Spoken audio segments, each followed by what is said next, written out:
the people of the world taking 2 hours a week on the things which they can see, they can solve them, or they're interested in solving, and even they're not even educating themselves 2 hours a week about the things we really believe and have passion for, but they don't go and do the little action of educating themselves and doing something about it.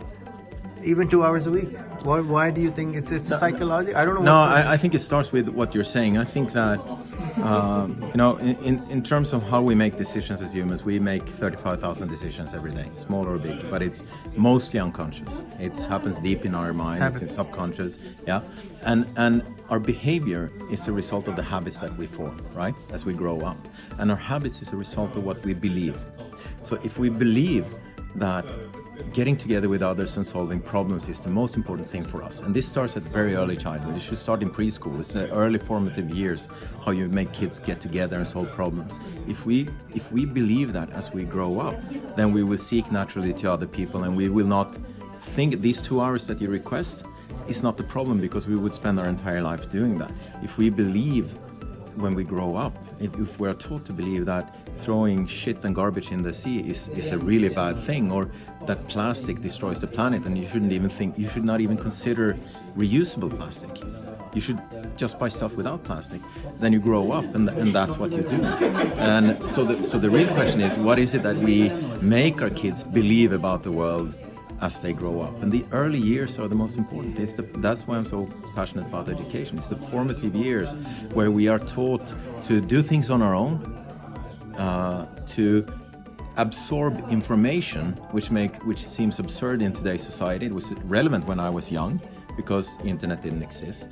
And this aspect of competing with each other, that we are ingraining into our kids, that you're going to have a higher grade than that person. It's very important to reach an A grade, and we know that the grading system actually evaluates kids against each other. So they are never taught to collaborate, even in a society which doesn't have scarcity. So we are fostering to this idea about scarcity. But at least in our society, especially where we are now, this is one of the richest countries in the world, probably number 1 or number 2, depending on how you measure it. We're still fighting. We are not taught values that forms the habits that leads to the behavior that we want to have. And I think it's changing that at an older age. It's very, very difficult. We change either gradually as people, or we change through trauma. And it's really, I don't know if we should enforce trauma to adults. Maybe that's what they need. I think people are going to go through a lot of traumas in the next coming years, and that will change behaviors. But it's sad that we have to go there. So I'd rather build an education system that fosters these behaviors and it's skills also, right? Communication skills. How do you communicate? How do you communicate in such a way that you can solve problems? What kind of self-esteem do you have that allows you to sit back and listen and not feeling threatened by other people? How do you collaborate? How do you innovate? The core of the essence of the human mind is creativity, and we are not unleashing the creativity at all until they come to university. Right? And at university, then you're asked to say, sit alone and study, come and go as you want to. You need to collaborate with others.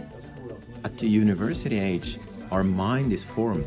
It's already literally shaped into they're hardwired. These programs that we have and the neural networks that forms our behavior is there already. So changing and shifting that in higher education is a massive task. Yeah. So that's what I believe.